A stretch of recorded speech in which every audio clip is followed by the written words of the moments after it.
Bruno Benoliel, bonjour. Bonjour. Vous êtes le directeur financier d'Alten. On va revenir avec vous sur vos résultats semestriels et sur les perspectives.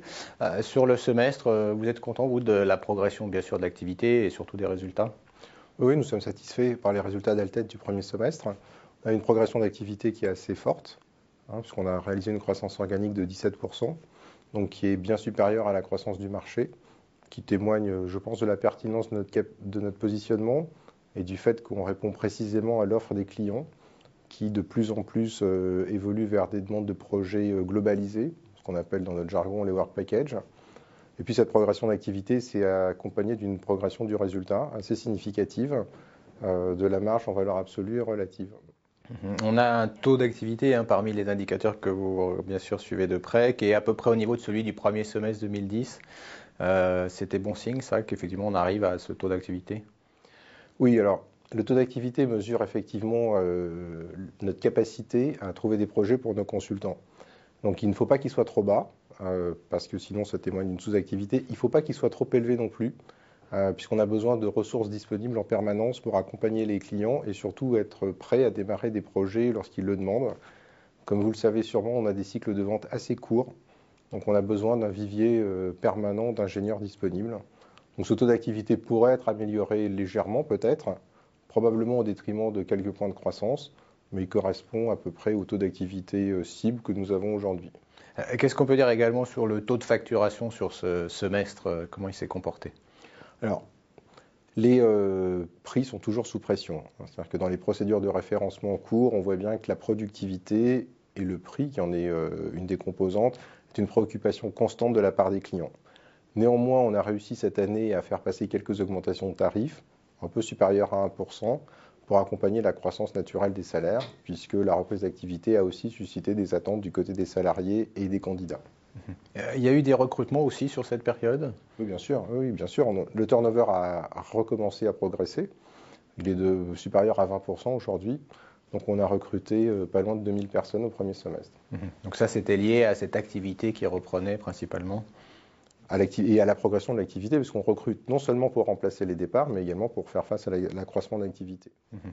Dans le détail, vous citez les trois secteurs, automobile, aéronautique, énergie, qui ont été facteurs effectivement de croissance.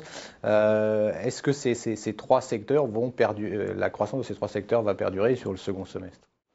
Alors, ce sont trois secteurs qui aujourd'hui ont lancé des projets dits de rupture technologique.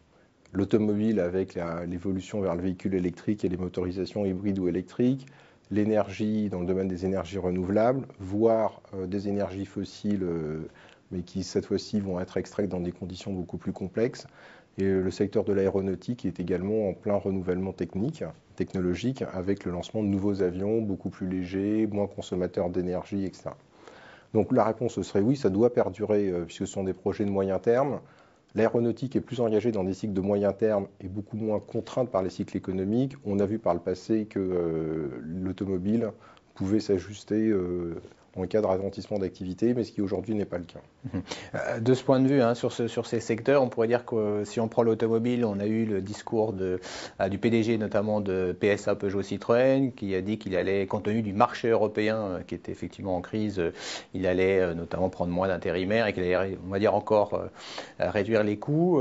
Donc l'automobile semble à nouveau dans un cycle, après effectivement plusieurs mois assez positifs avec pas mal de nouveaux modèles, notamment en Europe, se pose beaucoup de questions. Alors, on entend également ce que disent nos clients. Nous ne sommes pas du tout présents sur les activités de production. Donc nous ne sommes pas touchés par les réductions capacitaires en termes de production en Europe, puisqu'effectivement les marchés les plus dynamiques aujourd'hui se situent hors d'Europe. Néanmoins, PSA continue à investir beaucoup dans la recherche et développement pour développer des modèles futurs et également pour accompagner les mutations technologiques. Et de ce point de vue-là, pour l'instant, nous ne ressentons aucun ralentissement d'activité. Les projets de recherche et développement chez PSA continueront comme par le passé. Sur l'aéronautique, la question porte plus sur le financement finalement d'Airbus notamment, où Airbus dit on voit des banques européennes ayant du mal à trouver des dollars et donc à financer du dollar.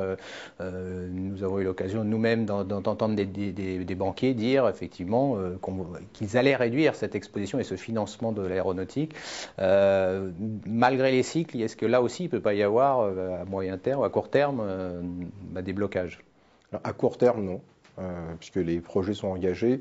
À moyen terme, je serai dans l'incapacité de vous répondre. Mon sentiment, c'est que non également. Et puis, comme vous le savez, la réduction de l'accès au financement en dollars des banques européennes par la Fed, puisque pourrait être est probablement aussi l'objet d'une décision au moins autant politique qu'économique. Du côté donc des perspectives, il y a eu une acquisition, donc une intégration d'une acquisition qui s'appelle Calsoft. Là, on parle des télécoms. Comment s'est passée cette intégration et qu'est-ce que vous en attendez? Alors, l'intégration s'est bien passée, pour être tout à fait clair. La société a rejoint le groupe Alten au milieu du semestre. Elle est contente d'avoir rejoint le groupe Alten, d'abord parce qu'en Inde, on a rapproché les équipes des équipes d'Alten India, ce qui nous permet d'avoir un delivery center qui couvre maintenant une part importante de l'offre technique. Aux États-Unis, l'activité de front office continue. Et nous comptons sur les filiales européennes d'Alten pour promouvoir l'offre de Calsoft, et plus généralement d'ailleurs des delivery centers en Inde, auprès de nos clients européens. Donc Calsoft est ravi d'accéder à de nouveaux marchés, puisqu'aujourd'hui ils sont en train de rencontrer les principaux donneurs d'ordre européens pour promouvoir leur offre au travers de notre réseau commercial. Un mot de la situation financière et donc de la capacité d'Alten de réaliser, si des opportunités effectivement se présentent, de nouvelles opérations de croissance externe. Quelle est la situation et comment vous voyez votre marché évoluer?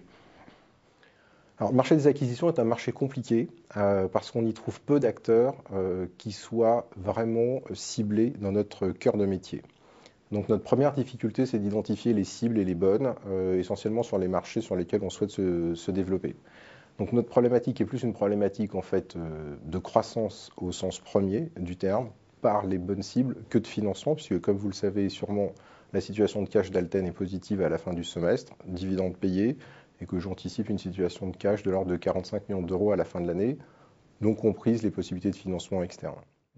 En conclusion, donc sur l'exercice 2011 tel que vous l'envisagez aujourd'hui en termes de croissance d'activité, qu'est-ce que vous pensez faire à un bon second semestre? Alors le troisième trimestre est bon, il est dans le prolongement du premier semestre.